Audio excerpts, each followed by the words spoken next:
வணக்கம், நான் உங்கள் இருமதி பந்தலராஜா. இந்த தூரமான பயணம்லாம் போனீங்கன்னா ஒரு கொடுமையான சம்பவத்தையும் சேர்த்து அனுபவிச்சுருந்துருப்பீங்க. அது என்ன அப்படின்னு பார்த்தீங்கன்னா, ஒரு குறிப்பிட்ட பேருந்து நிலையத்தில் பஸ்ஸை நிப்பாட்டிடுவாங்க. டீ சாப்பிட்றவங்க டீ சாப்பிடுங்க, சாப்பாடு சாப்பிட்றவங்க சாப்பாடு சாப்பிடுவாங்க, பாத்ரூம் போகிறவங்களாம் போங்க, எல்லாம் வாங்க வாங்க வாங்கன்னு பாட்டிலை வச்சு தட்டி நம்மளை எழுப்பி கூட்டிகிட்டு போயிடுவாங்க. ஆனால் உள்ளே போனோம்னா டீ வாயில் வைக்க முடியாது, சாப்பாடு உள்ளே இறங்காது, பாத்ரூமுக்குள்ளே நுழைஞ்சோம்னா ஐயப்பா அப்படி இருக்கும். இப்படிப்பட்ட நிறுத்தத்தில் தான் நிப்பாட்டுவாங்க. அந்த ஹோட்டலில் டிரைவரு கண்டக்டருக்கு மட்டும் ஃப்ரீ சாப்பாடு, free tea, free bathroom service. நம்மலாம் போனோம்னா 5 ரூபா, மொதல் 5 ரூபா இருந்துச்சு, இப்போ 10 ரூபா ஆக்கிட்டாங்க. இப்படி போயிட்டுருக்கோம். இந்த கண்டக்டர் பஸ் டிரைவருக்கு ஃப்ரீ அப்படின்ற ஒரே காரணத்துக்காக அந்த ஹோட்டலில் சுகாதாரம் இருக்காது, மொதல் விஷயம். ரெண்டாவது, விலை அதிகமாக இருக்கும். ஒரு முறையான ஒரு உபசரிப்பும் இருக்காது. சாப்பிட்டா இதான் இருக்குது, சாப்பிட்டா சாப்பிடு, இல்லைன்னா போ அப்படின்ற மாதிரி இருக்கும். வேறு வழி கிடையாது. நிறையா பேர்த்துக்கு வேறு வழி இல்லை, இதை விட்டால் வேறு எங்கேயும் நிப்பாட்ட மாட்டாங்க அப்படின்னு சொல்லி சாப்பிட்ற ஆட்களும் இருக்குது, டீ குடிக்கிற ஆட்களும் இருக்குது, ஸ்நாக்ஸ் வாங்கிட்டு போகிற ஆட்களும் இருக்குது. இப்படி நிறைய பயணிகள் பாதிக்கப்பட்டிருப்பாங்க. இப்போ நீங்கள் பார்த்துக்கிட்டு இருக்க பார்வையாளர்கள்லேயே நிறையா பேர் இதனால் பாதிக்கப்பட்டவங்களும் இருப்பீங்க.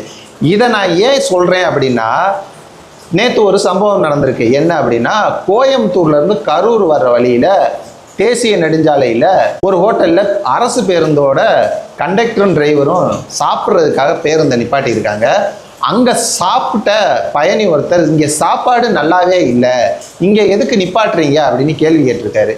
உடனே அவரை திட்டி பேசி அடித்து, அந்த பயணி தனியாக வந்த பயணி கிடையாது, தனியாக வந்த பயணி மேலே கை வைக்கிறதே தப்பு. அப்போ தனியாக வந்தால் மட்டும் கையை வச்சிடலாமான்னு கேட்கக்கூடாது. தனியாக வர பயணி மேலே ஒரு பேருந்து ஓட்டுநரும் நடத்துனரும் கை வைக்கிறது ரொம்ப தவறான ஒரு விஷயம். இதில் அவர் குடும்பத்தோடு வந்திருக்காரு. அவர் மனைவி முன்னாடியும் மகள் முன்னாடியும் அந்த பேருந்து கண்டக்டரும் டிரைவரும் தாக்கியிருக்காங்க. இது எவ்வளோ ஒரு மோசமான விஷயம். இப்போ இதே கண்டக்டரு டிரைவருக்கு ஓசியில் சாப்பாடு கிடைக்குதுன்ற ஒரே காரணத்துக்காக அந்த ஹோட்டலில் நிப்பாட்டுறீங்க. 4 பயணிகள் சேர்ந்து உங்கள் குடும்பத்து முன்னாடி போட்டு பொலன்னு பொழந்து விட்டா உங்களுக்கு எப்படி இருக்கும்? இன்னைக்கு ஒரு நாள் நீங்கள் அடித்ததை அவன் மனைவி முன்னாடியும் குழந்தை முன்னாடியும் அடி வாங்கினதை வாழ்நாள் முழுக்க மறக்க முடியாது. நீங்கள் ஓசியில் திங்கிறதுக்காக தட்டி கேட்ட ஒருத்தனை தாக்கியிருக்கீங்கன்னா இது வன்மையாக கண்டிக்கக்கூடிய ஒன்று. தயவு செஞ்சு ஓசியில் சாப்பிட்டு உங்கள் வயிறை வளர்க்குறதுக்காக தரமற்ற உணவகங்களில் வண்டியை நிப்பாட்டி பயணிகளோட வயிற்றில் அடிக்கிற வேலையை இதோட நிப்பாட்டிக்கிங்க. உங்களுக்கு புண்ணியமாக போகும். நன்றி.